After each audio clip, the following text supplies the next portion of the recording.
Hi, it's Brendan here. Before we kick off with this episode, which features a brilliant conversation with the lockdown rebel Lionel Shriver, I just want to say a really big thank you to everyone who has donated to Spiked over the past few weeks. It really makes a big difference to our ability to carry on providing reasoned commentary in the COVID-19 era. I know times are tough for many people, so thank you for your support. And if you haven't made a donation yet and you like what we're doing, then please consider supporting Spiked today. If you think it's important to have an alternative voice in times of conformism and authoritarianism, then we would really appreciate your support. Spiked is free. All our articles, essays, and podcasts are free to access, and we want to keep it that way. And you can help us to keep it that way by making a donation. One-off donations are great and always hugely appreciated, but regular donations are even better. Even £5 a month, the cost of a newspaper and a cup of coffee, can make a huge difference to our work. So, to support Spiked today, just go to www.spiked-online.com and hit the big red donate button. That's www.spiked-online.com and hit the big red donate button. Now, on with the show. We are now being coached to regard anyone else, including our friends, as sources of lethal contagion. People are to be avoided. Socializing has become a form of evil. I actually find going out and buying something of a relief because however nominally I get to interact with somebody. And now even those small interactions are very cold. It's not just the masks and the gloves. People don't smile at each other. They're very wary and often just actively hostile. It's a horrible world to be living in. Hello and welcome to the Brendan O'Neill Show with me, Brendan O'Neill. This is a podcast in which an esteemed guest joins me to talk about the big ideas, the bad ideas, the problems and the controversies of life in the early 21st century. Of course, we are currently recording this podcast during an almost global lockdown, and today's guest has a few things to say about that. I am delighted to be joined by Lionel Shriver. Lionel is a best-selling novelist and a commentator. She writes a column for The Spectator, and she was the first ever guest on the Brendan O'Neill Show back in September 2018. We're very excited to have her back. The Washington Post once said that if Jodi Picoult has her finger on the zeitgeist, then Lionel Shriver has her hands around its throat. Who better to have on to discuss the lockdown and its many discontents? Lionel, I want to start by asking you about the new world we all live in, specifically about the lockdown. And you have talked about the supine capitulation to a police state that has happened in the UK over the past few weeks. Do you think it's that bad? Do you think it's not only so bad that we have a police state, but it's even worse because everyone has capitulated to it in a rather craven fashion? I think it's pretty depressing. I've come across in more than one article a reference to how free-thinking and independently minded we think of the British people. And I don't think that this situation bears that out. I think there's been research into especially the English attitude to authority, and the English in particular, they capitulate to authority. They obey the law for the law's sake. And this runs completely counter to my own inclinations because I'm afraid I have a very deep set fuck you impulse. And I don't like being told what to do. And most of all, I want people to justify when they tell me what to do. I don't do things just because that's the law. I do them because it's the smart and right thing to do. And there hasn't been enough questioning on the public part, especially as to whether or not these lockdowns are even epidemiologically sensible.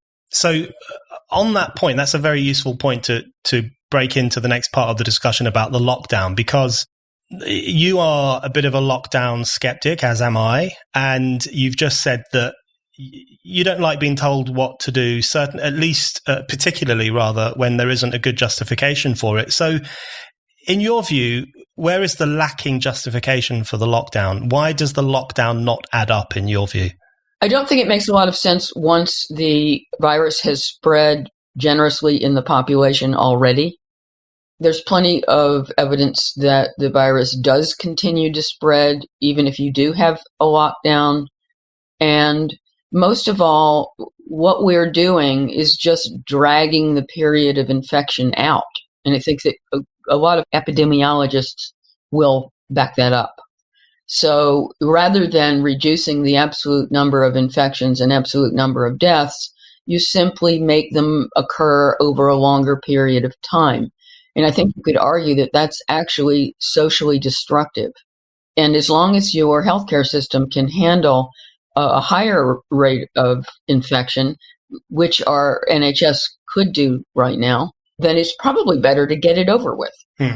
One thing that you've raised, and I've seen a few people, not nearly enough, I've seen a few people raise this point, which is the absence of those kinds of voices from the mainstream media. So as you point out, there are actually epidemiologists out there who do hold the view that the idea that you can lock a disease away in a cupboard and it will disappear is complete idiocy and is completely unworkable and only puts off the inevitable, which is that the disease will become part of the family of diseases. Those voices are not being heard as much as they might be, and certainly not in terms of parity in relation to the other more terrifying voices. What have you made of the broader media culture around this discussion of the virus and the lockdown? Well, the media is worse than the public. And of course, the media is also controlling the public to a degree. I've been especially appalled by how little of a dissenting voice ever appears on television. You know, the Newsnight, Channel 4, I forced myself to suffer through both programs on a nightly basis. And I was really struck last night on Channel 4.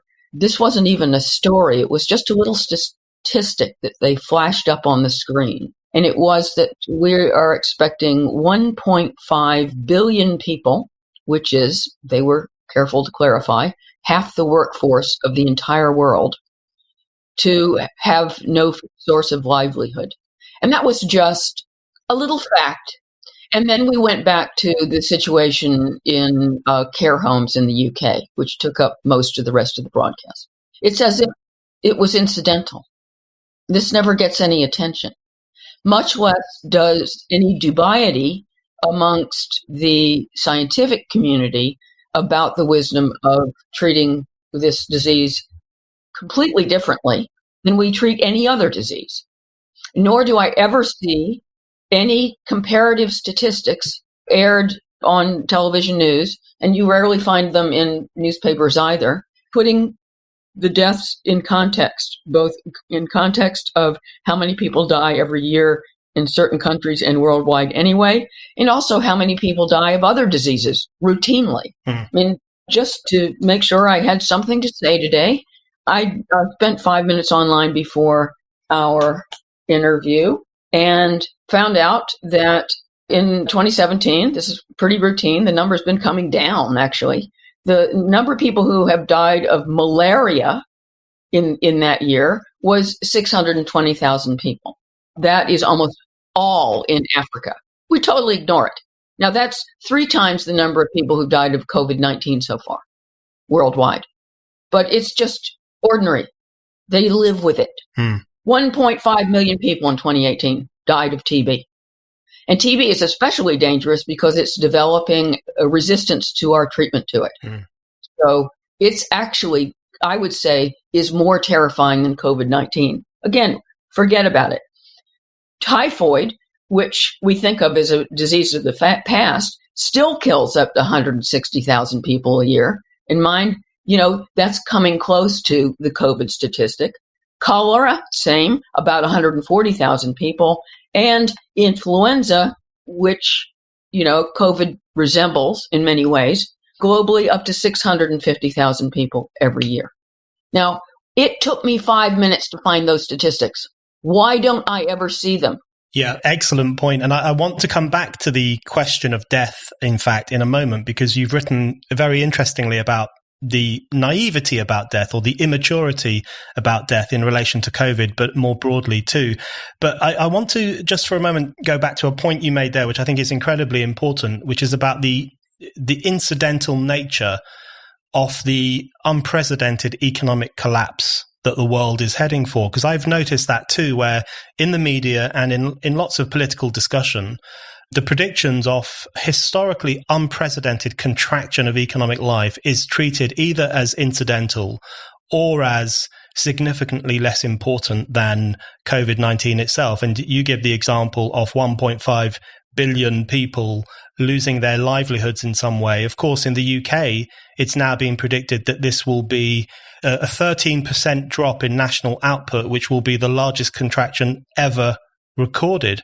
Why do you think that stuff is being pushed aside? I mean, part of me thinks it's some kind of COVID-related madness where they cannot see the broader picture.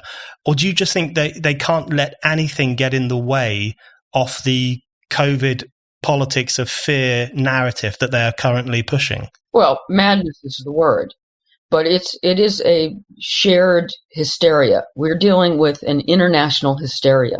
You hear that word unprecedented all the time. There's nothing unprecedented about the virus itself. It's very much like lots of other viruses and lots of other illnesses. And in fact, it's less deadly than many other illnesses that we've had to learn to live with, some of which we have cured. What's unprecedented is our reaction to the lockdown. And it's the reaction that is causing the inevitable economic depression / forthcoming collapse. All right. That's the level of economic failure we are dealing with. But it's as if the disease has caused the collapse, right? All that economic fallout is just the inevitable fallout of this terrible illness. It has nothing to do with the illness. It has everything to do with our reaction to it. And we've never done this before. We've never said, oh my God, there's a contagious disease, which, we've been dealing with contagion since we have been walking upright. So we have to close down whole countries, and we have to close them down and not let anyone go anywhere or do anything or produce anything until the disease isn't here anymore. And with these kinds of contagious diseases, you can't just wait. I mean, if you're going to wait for it not to ever be there anymore, then you're going to wait forever. Right? And that's what's really dangerous about the government's change of strategy, since it used to be, we have to flatten the curve to save the NHS. And then as soon as we saved the NHS, there we were in lockdown. Well, we need a new purpose for the lockdown, right? Instead of saying, oh, good, we achieved our purpose. Let's get out of here as soon as possible. And of course, the other thing that's happened is that the people have been so successfully brainwashed that it's getting very difficult to unbrainwash them. So it's going to be difficult to get people to go back to work. And also, it's one thing to open restaurants again. It's another thing to convince people that they want to go out to eat. And furthermore, these rubbish laws are going to look as if they're going to be virtually indefinite. And many of these laws are going to make it impossible to run a successful business, a profitable business, even if the business is allowed to open. And if you think about it, if you have a restaurant and everyone has to be 2 meters apart, then how do you serve enough people to pay your staff and pay your chefs and pay your food bill and most of all pay your rent? I mean, a lot of businesses are the whole model is not going to stack up. That also includes various forms of production, factories or, cutting up meat. You can't spread people out too much. The facilities don't allow for it. And therefore it cuts your productivity so much that you can't make any money. And everyone is just dealing with all of these measures as if they're inevitable and it's just too bad and it's the fault of the virus. No, it isn't. It's the fault of rabid overreaction to the virus. Yeah. I found that one of the most frustrating aspects of this discussion, where everything is treated as a natural phenomenon. Not only is the virus a natural phenomenon, but also all of the fallout, all of the collapse, all of that is an inevitable consequence of the disease, which I think is so incredibly dishonest. So on the one hand, they overreact in a kind of psychotic way and threaten to bring about an unprecedented economic collapse. And on the other hand, they abdicate their responsibility for that by suggesting that it's all down to some novel virus, which I think is just incredibly dishonest. But in relation to the blindness of the lockdown fanatics to the consequences of the decisions that they are taking and the actions that they are pushing through, that blindness, do you think there's a class component to that or a cultural component? Because, you know, we know from experience of recent years that we live under elites that are rather cut off from ordinary people's experiences and beliefs. Do you think there's an element where there are some sections of society who are rather enjoying the lockdown because they can carry on working from home? The Deliveroo guys will still bring them their food. They live in nice houses, and their blindness to the consequences of what they're doing or what they're supporting is driven by their distance from people who have to work, have to mix together, and have to make a living. Oh, I do think there's a segment of the population that's having a wonderful time, you know, especially people who are being paid 80% of their salaries. The irony being, of course, that they are paying themselves 80% of their salaries. It's taxpayers' money. These are the same people who are heavy taxpayers. So they're going to end up having to pay their own furlough salaries in future. And yeah, I think for some people, this has turned into a kind of indefinite holiday. You don't have to work very hard. You don't have to get dressed for work. You can stay in your pajamas. You can sit in front of the computer and feel self-righteous about it. Right now, being incredibly lazy and unproductive is patriotic. Yeah. Right? Really, it's the best of all possible worlds in some fashion. And I think that this sector is going to be hard to move on to going back to normal, especially now that we're constantly informed that we can't go back to normal. You know, there's going to be a so-called new normal, one of those expressions that we all now have learned to hate. I want to ask you exactly about the new normal in a moment, but on the economic stuff, just for one moment, on the economic catastrophe that people must surely know is coming, one of the striking ways in which they justify their blindness to this situation or justify the acceptability of what is about to occur is by making this very shallow propagandistic distinction between lives and the economy. So you will know from personal experience, as others do too, that anyone who questions the lockdown or the reaction to the virus is depicted as caring more about the economy than lives, caring more about profit than lives, hating old people and so on. But to make a distinction like that between how people live and economic life is completely false, right? I wouldn't want to rehash that whole argument because, first of all, I think it's self-evident. But we can't have a country without an economy. What's abstract about an economy is the word. An economy is anything but abstract. It's all the very literal, tangible things we do between ourselves that make high-density living possible. If we don't have an economy, we can't have a city, right? We're all grubbing on our own little patch of dirt trying to raise a stalk of corn, right? If we're doing that all by ourselves, then there's no economy. But if we're going to the supermarket to get popcorn, there better damn well be an economy. And this whole idea that you can shelter human life and throw the economy into the toilet is patently ludicrous. You're listening to The Brendan O'Neill Show. If you like this podcast and Spike's other podcasts, and also the articles and essays that Spiked publishes every day, please think about giving us a donation. Spike's content is free and we want to keep it free, and donations really help us to do that. head over to Spike's donation page now at www.spiked-online.com. Let's move on to the new normal, because I find this to be one of the most chilling phrases of the modern era. And it raises a number of questions in my mind. The first one it raises is who decides what the new normal is? And already it's been taken for granted that the new normal will be, a semi-permanent form of social distancing, staggered school days, less flying. Environmentalists in particular are excited about the new normal and the possibility that it will involve less human production and behavior and travel and so on.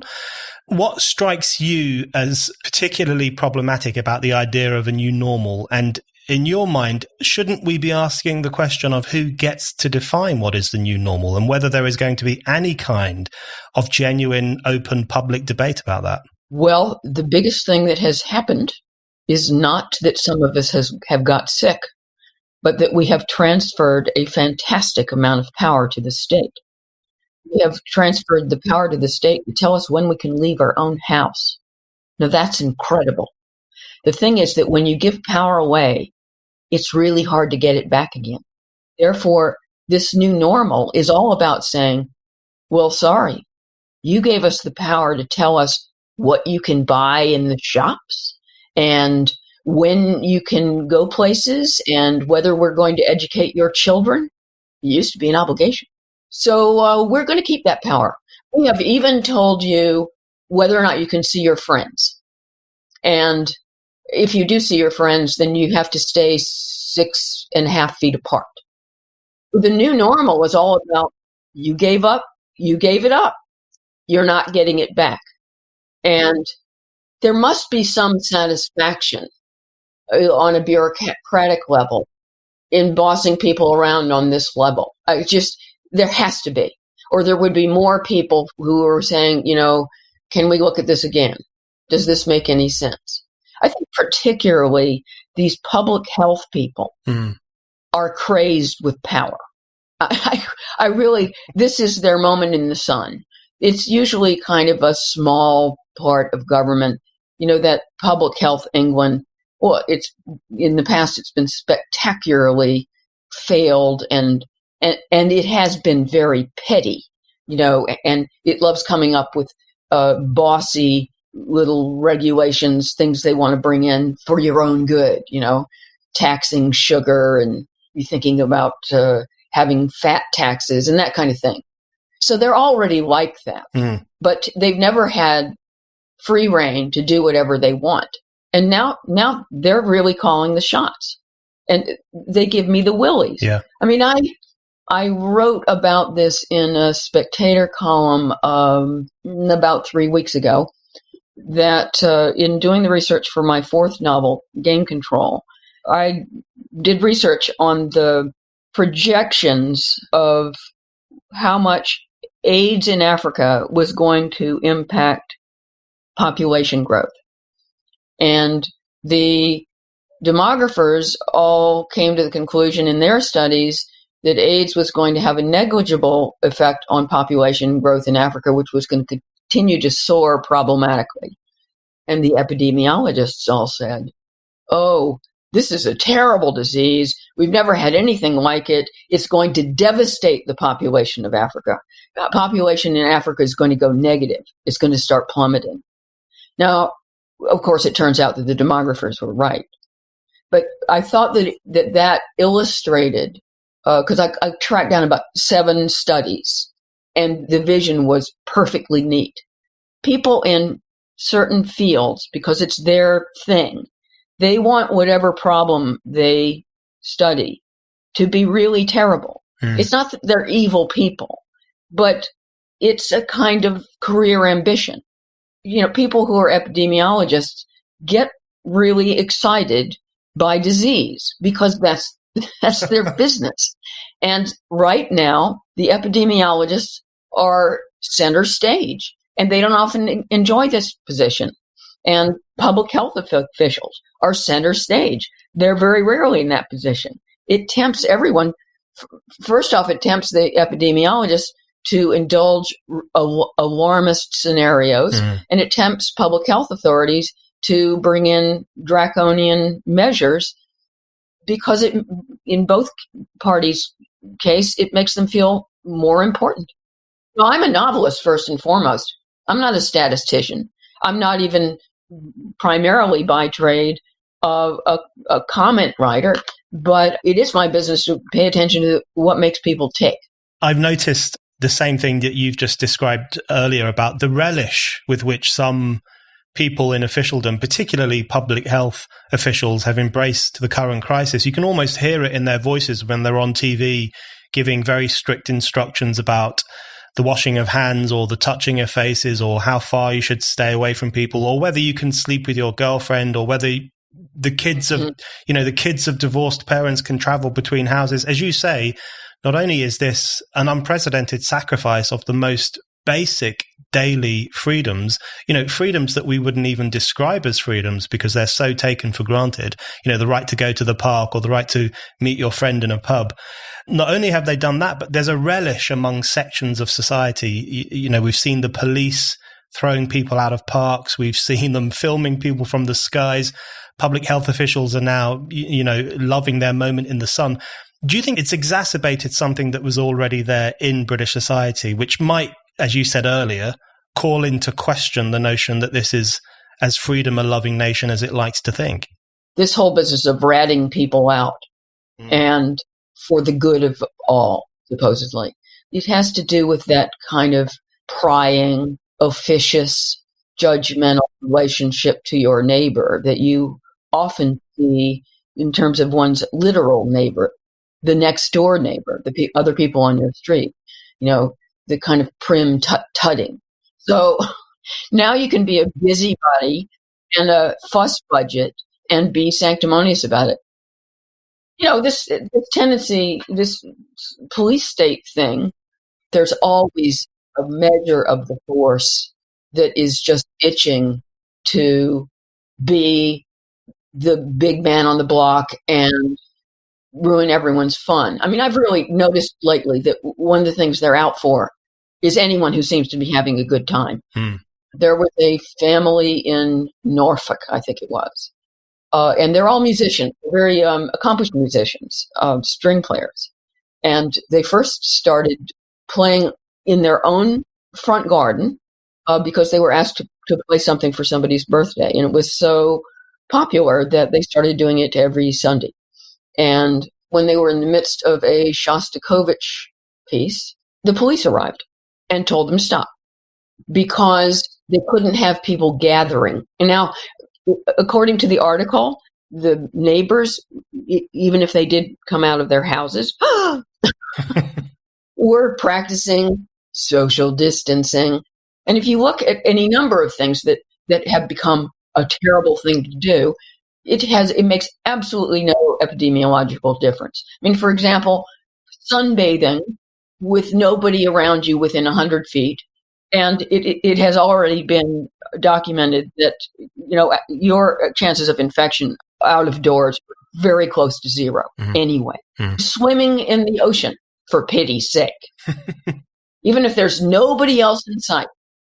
I can't think of anywhere where you're less likely to get infected with anything. Yeah. No, it is shocking, deeply shocking and deeply disturbing. When you were talking there about the conflict or the tension or the disagreements between demographers and epidemiologists in relation to AIDS and population growth in Africa, it got me thinking about one of the other key aspects of the current crisis, which is the role of science and the role of epidemiologists and the role of modelers and the role of other scientific experts.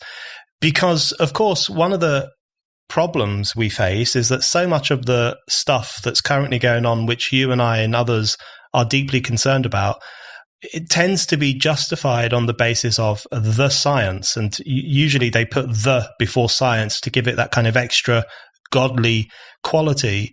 But at the same time, what surely is being revealed by this, as has been revealed in other situations in the recent past, is that science is not some fixed font of wisdom that can tell us exactly what we should do, but it is a kind of an ongoing, falsifiable, changeable search for the truth. So to what extent do you think we should be worried about living in a society that is justified in terms of the science? They're not being scientific. These decisions are not being data-driven. They were made before any reliable data was really available. And also, decisions are not being reviewed and reviewed again and reviewed again in the way they should be if we were being guided by science rather than the science. Mm-hmm. You're right. I mean, science is just a method. And one of the most important things about science as a method is it's about facts. It's not about opinions. It's constantly trying to arrive at the truth, an unpoliticized truth. And it's often done through trial and error. Fields are constantly having to update their version of the truth, right? Because new information comes to light and the field is obliged to change. And that's totally normal. It's healthy. It's what science does. It's what's good about it. I don't get the impression this is happening on a political level. To the contrary, I'm convinced that now that governments worldwide have committed to this lockdown strategy, despite the fact that we have never responded to any disease in the history of the universe in this fashion, they are not re-examining it in a scientific manner. The results are not being assessed in a scientific way because now we're committed to lockdowns, and that means that one of the things we're committed to is that they were the right thing to do. And that means it's going to continue to be the right thing to do. You can't question the methodology anymore in the way that a scientist would. And so we're constantly having politicians and even public health officials assert erroneously in a way that you absolutely cannot, in a scientifically valid way, that the lockdowns are working and that they have brought infections way down and have brought deaths way down. And you cannot make that assertion. It's just not scientifically valid. It often having to do with the fact that there's this 3-week period between infection and hospitalization and prospectively death, so that you see these curves start to flatten, start to go down before the effect of lockdown had any chance to take effect. And yet you still have people submitting that you know it's working. Well, my general perspective on this is that, and I'll be proved wrong.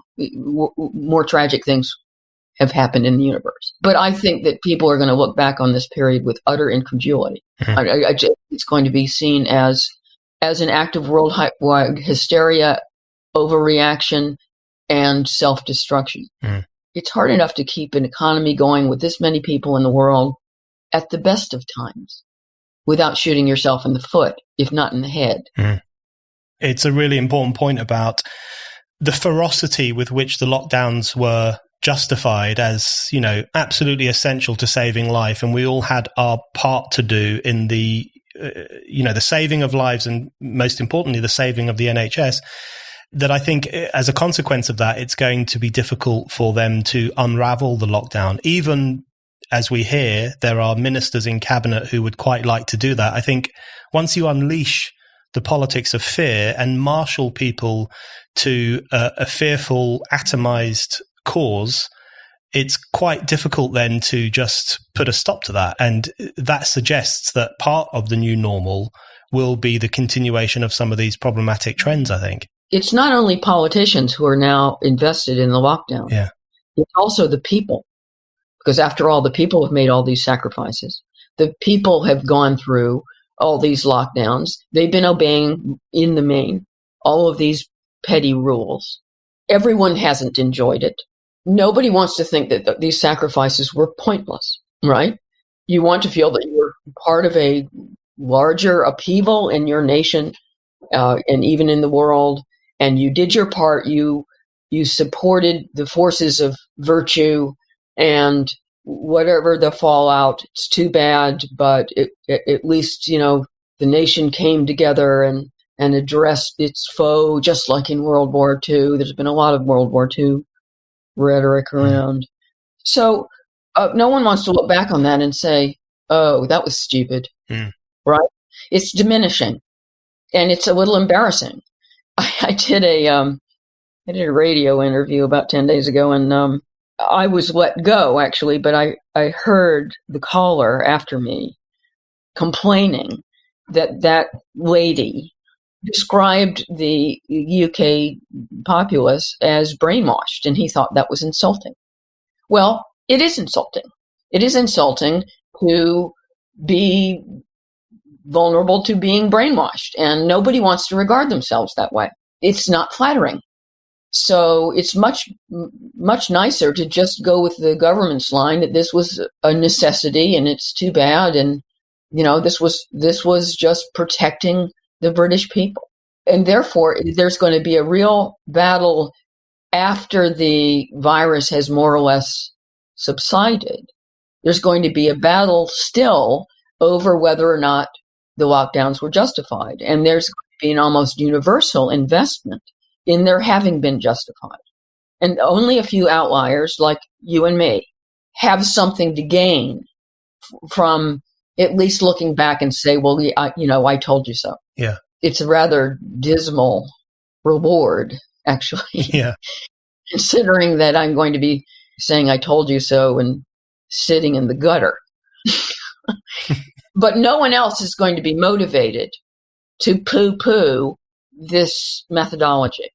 And also the bigger danger, rather than just, the delusion that we're encouraging, a kind of historical delusion.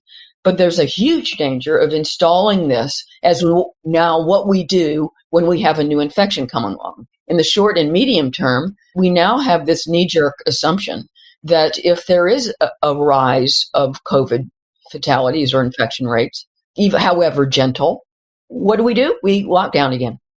We do what we never used to do, and then we just do it as a matter of course. And, you've had some people, even like Nicholas Sturgeon, talking about how, well, we may have to, constantly impose lockdowns one after another, let them up and go try to run a business like that, right?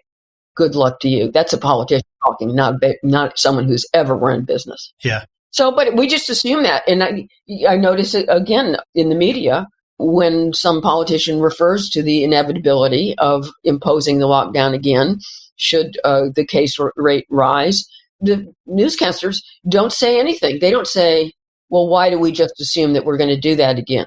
Right? Isn't it going to prove incredibly destructive? Why don't we come up with a different way of approaching it?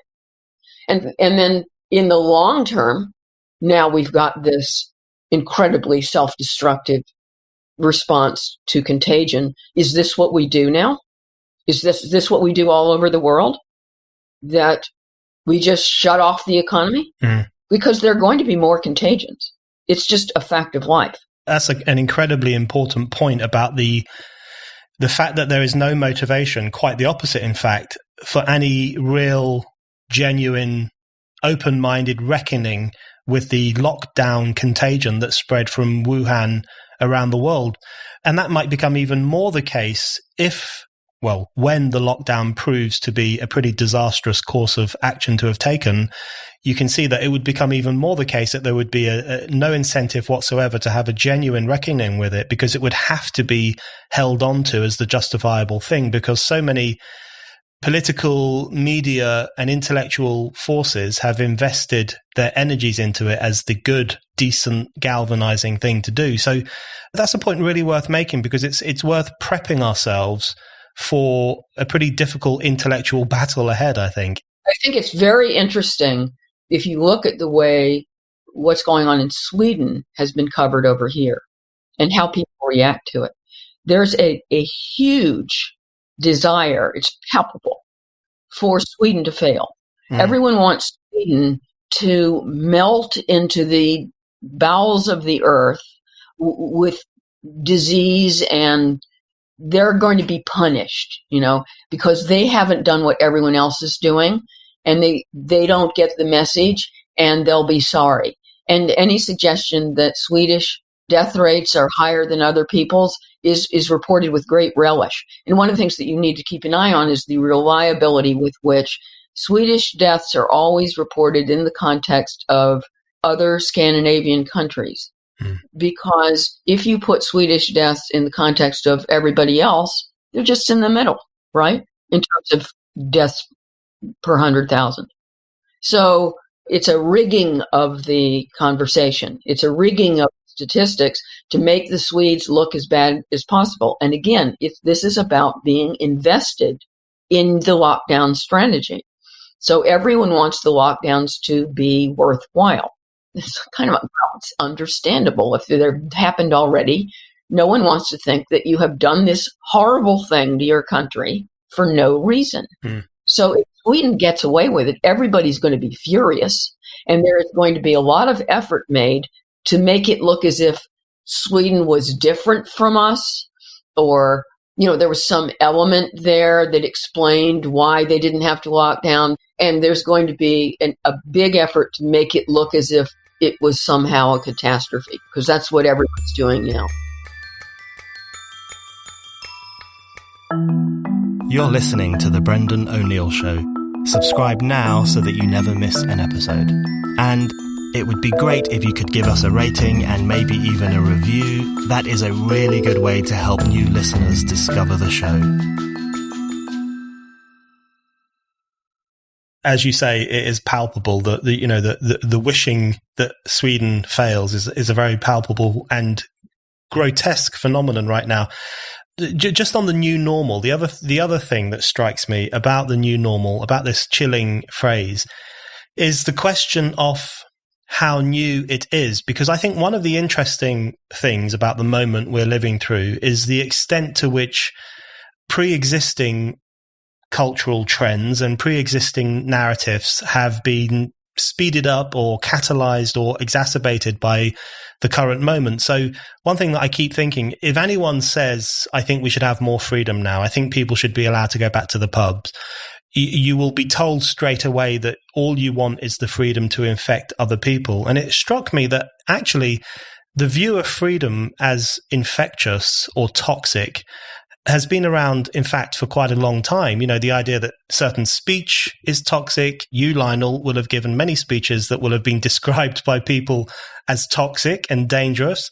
We hear about toxic relationships, the toxic ideas behind Brexit. And of course, there is the whole safe space phenomenon, the notion that it is possible to force field people from every difficult idea or every misfortune in life. So I wanted to ask you, because you've written extensively on lots of these themes, to what extent do you think the new normal is actually the old normal, but just psyched up to an extraordinary degree? There certainly are some connections between the trends previous to this calamity. And by the way, calamity, when I say calamity, I never refer to the disease itself. I think one of the things that distresses me about this whole social distancing phenomenon, it's another phrase that I've come to detest, is that it encourages a tendency that was there before, and that may not be expressly to do with the broad present, but is a direction we can always go psychologically in relation to other people in general. And that is, we need each other to survive.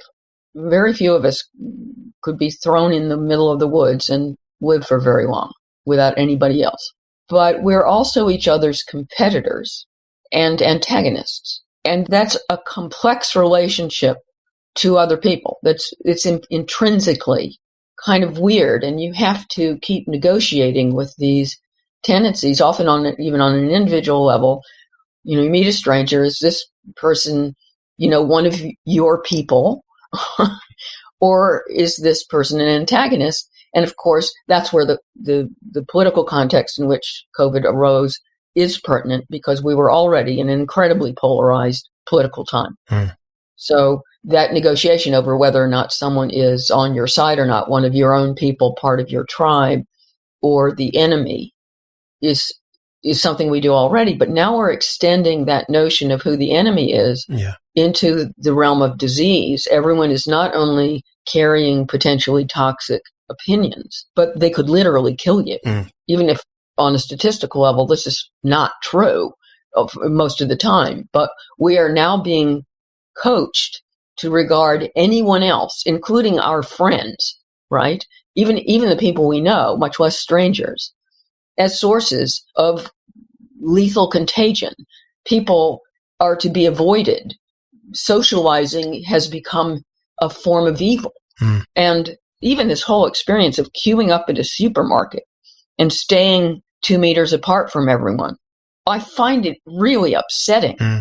It's such an ugly way to relate to people. And I have noticed in those queues, people don't talk to each other. And that's shocking. Here you are involved in this communal weird thing, right? And usually when there's some communal weird thing, the barriers between strangers are broken down. I mean, I was in New York after 9/11, and one of the only nice things about that experience was people talk to each other. Strangers talk to each other. Strangers smile to each other on the street. People at checkout talk to the men and women at the till. It was nice. It was warm. It felt like being in a place that others were sharing with each other rather than being somewhere where everyone was sort of putting up with each other. It was touching. And this is the absolute opposite of that.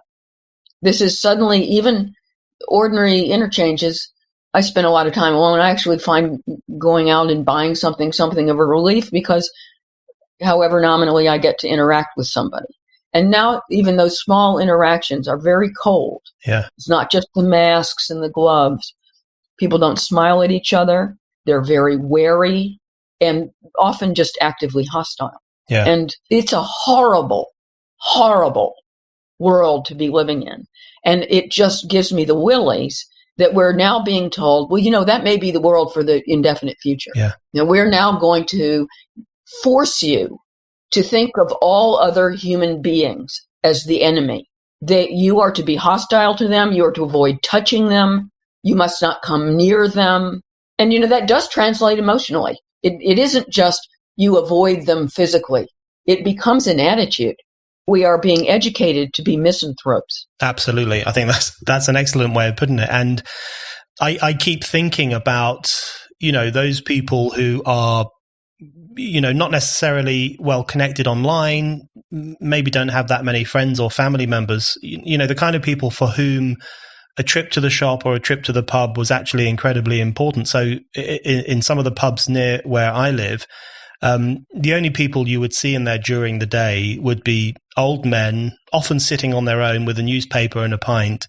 And it was their moment of connection with the world. They would have, maybe a short conversation with the barman. They would read their paper. They would be in the world.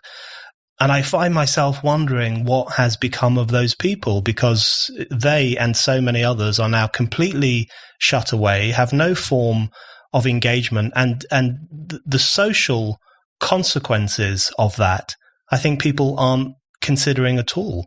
I think the kind of person you're describing, should this carry on, is likely to die early. That's what happens. We are social creatures. I sometimes have to remind myself that I'm a social creature. I even notice that when the phone rings, or even when I'm doing an interview like this, I become a ridiculous chatterbox. Because I do have my husband to talk to. I have at least that, but there's something builds up in me that is almost explosive when it finds an outlet. And we need each other, and we can't keep living like this, and we can't give over to government the right to tell us we have to keep living like this. And I'm horrified that we have abdicated the right to, free association to the government. Couple of final questions. I want to ask you about treason, because you have said that criticizing the lockdown and criticizing the reaction to COVID-19 is being treated almost as treasonous. There's two things I wanted to ask you about that. Firstly, if you could just describe some of the flack you have had about things that you have said, but also, surely in a moment like this, when society is doing historically unprecedented and potentially very, very damaging things, freedom of speech, the right to treason, the right to dissent become more important than ever. But it feels like they're under threat more than they have been for quite a long time. Well, the one thing that has cheered me is the emergence of a few very brave voices in the media who are willing to issue a counter narrative. It does take bravery because nobody wants to hear it. The only people who want to hear it are fellow lockdown skeptics. Yeah. I mean, I think Toby Young's Lockdown Skeptics website is doing a huge public service at great cost to himself. I mean, it's obviously taking him a huge amount of time. The amount of text he's generating on a daily basis is astonishing. And it's not just the text itself, but he's linking all these different sources of information and new interviews and new scientists and new data, real facts, and trying to collate it in one place. He's doing what the rest of the media is not doing. And there are other interviews on YouTube. They are available, but it distresses me that we have to go looking for them so hard. It's a very small community of people who are at least saying, hold on here, let's look at this twice. Is this lockdown really worth the candle? Mm. And who are even calling attention to what it means when you talk about, economic decline. I mean, who are not blithe about it. And what do you think is the cause of that conformism? I mean, in some senses, this could also be seen as a hangover from the pre-COVID era. We weren't living in the most healthily free, open-minded society in history prior to coronavirus. But do you think there's an element of fear? There's an element of not wanting to be seen to buck the trend? Or is it more sinister than that? Have significant sections of the intellectual classes bought into the notion that social life and economic life must be entirely frozen in response to a new virus? Well, history is full of whole populations getting with the program. That's what they do. They become convinced that it is in their self-interest not to buck the system. Some of that is fear. And then there's something else going on, which is beyond fear. It is a natural herd instinct that some people have and some people don't. And I can tell you right now, I don't have it. I never have it. And that's why I constantly get myself into so much trouble. So this herd instinct is very strong. And you see whole countries just go off the edge of a cliff and nobody stops it. I mean, I realize references to World War II are terribly trying. But, look at what happened with Nazi Germany. It wasn't just that everyone was afraid. Some of them were afraid and some of them capitulated to the way you were supposed to be now because they were worried what would happen to them if they didn't. So there's an element of that. But there clearly was another larger element of people just saying, I guess that's the way we're supposed to be now. They don't have whatever it takes, to look at something twice and say, well, I'm being told to do that, or this is the new normal, if you will.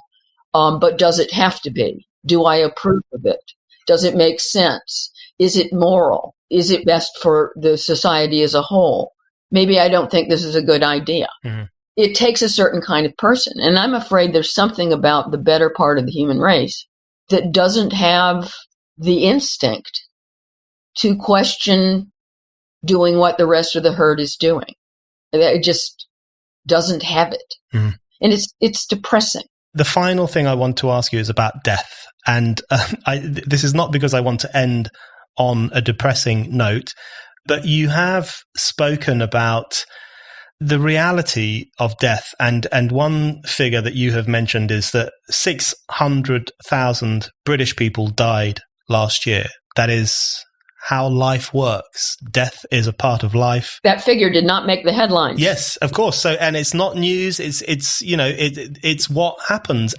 But I think it's the current discussion and the current moment is very interesting from this almost naivety about death and this unwillingness to accept that people die from diseases and viruses and old age. And it's incredibly sad for that person's family and their friends, but it is also a central part of life. And it sounds almost too obvious a point to make, but there is an element of this discussion, I think, where there's this, I don't know if it springs from the culture of safetyism or risk aversion or this juvenile notion that life should be, one long, happy, uninterrupted experience where no one ever offends you or hurts you or impacts on you in a detrimental way. I don't know if that's what is driving this, but there does seem to be a naivety about the reality of life and the reality of death. Do you think that's contributing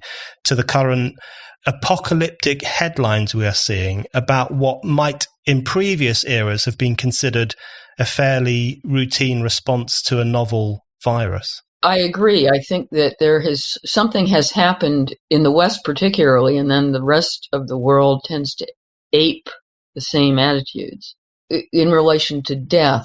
Most of us do not get exposed to death very much anymore. It used to be that people died at home, and you would see your grandparents die. They would die in the house. It might take a little while for the body to be taken away, and people died more often, right? And younger. So it was much more folded into your experience of life, and therefore mortality was woven into your day in a way. It isn't anymore. People tend to die off in hospital or off in care homes, and it becomes an abstraction.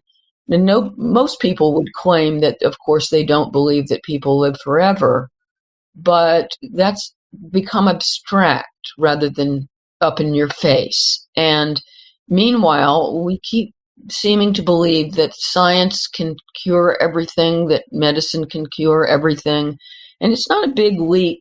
By the way, when you find out anything about medicine or anything goes wrong with you, you find out how much medicine cannot cure, like practically everything. It's in a much more primitive stage than we like to think. But it's comforting to believe that medicine can pretty much cure anything. And it's a very short leap to imagining that medicine can cure death. And there seems to be a new indignation in relation to death now. It's as if it's an immoral outrage, and it's unfair and unjust, that there's no such thing as, well, it was his or her time, right? Well, he or she has lived a good life. We don't refer to death as the inevitable anymore. So I think that maybe this is connected. There's also a kind of statistical naivete amongst the public. We don't talk about mortality very much. We certainly don't talk about mortality figures very much. You could count on one hand the number of people in London who might be able to volunteer the fact that 58 million people died last year in the world, right? One of them is me because I looked it up. But I think you're right. It's not just that these numbers are not up in face. It's the experience of death. It's not a part of our lives anymore. It's still happening on a massive scale, but somehow constantly out of view. And COVID-19 has put it in view, so that we're constantly having these interviews on the news with people, perhaps gasping some of their last breaths. It's very frightening to look at. It's impossible to depersonalize anymore. It's not happening off somewhere else. It's right in our living rooms. But the truth is, we could be doing these interviews on the news, with people dying all the time. But now we're watching it, and it seems like, well, this is a terrible injustice. This is a natural calamity. But if you look at the numbers, it's not. This is just more nature taking its course. We have to learn to live with it, and we have to learn to live with it in a larger sense than COVID-19. We have to get more mature about the fact that we're going to die. I mean, the book I'm working on right now is actually all about this, and it's really looking about our seemingly infinite extension of life expectancy and whether that's a good idea. So we seem to be wanting to push the envelope as far as possible, whereas what we're really doing is extending death, not extending life. But we're not asking these questions because we're not comfortable with death. We really have stopped believing that people should die. That, that's some kind of glitch in the universe, some kind of little thing that people are going to sort out. And somehow this worldwide hysteria is connected with that. What I find, I think, most mystifying in this whole thing, in some ways I can reason a little bit how the West has reacted because of some of the elements we're talking about. I really do not understand why the developing world is doing the same thing, because it's even more destructive. It potentially could kill millions of people, these lockdowns in India and Africa. So that's where my understanding just stops. Lionel Shriver, thank you very much. I really enjoyed talking to you. Thank you.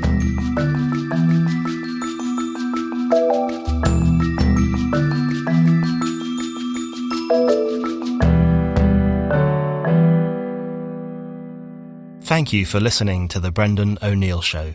We'll be back with another guest and more discussion. Don't forget to subscribe, and in the meantime, keep reading Spiked at www.spiked-online.com.